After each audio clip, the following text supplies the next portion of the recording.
నమస్కారం. ఈటీవీ 360కి స్వాగతం. ముందుగా ప్రధానాంశాలు.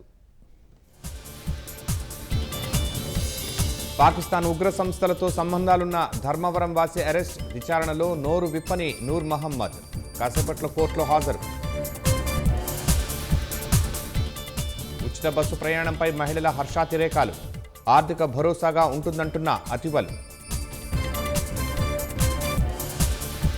మహిళా సాధికారత ప్రపంచానికి చాటుదామన్న మంత్రి లోకేష్.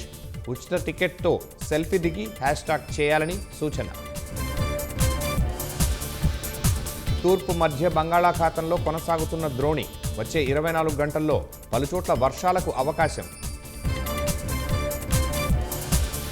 యానిమేషన్ పేరుతో డిపాజిట్లు సేకరించిన 3 అరెస్ట్.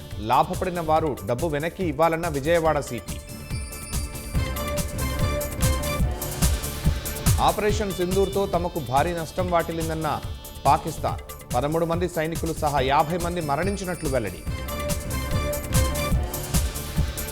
అదనపు సుంకాలపై కాస్త మెత్తబడిన ట్రంప్. రెండో విడత పెనాల్టీ వసూలు ఉండకపోవచ్చని సంకేతాలు.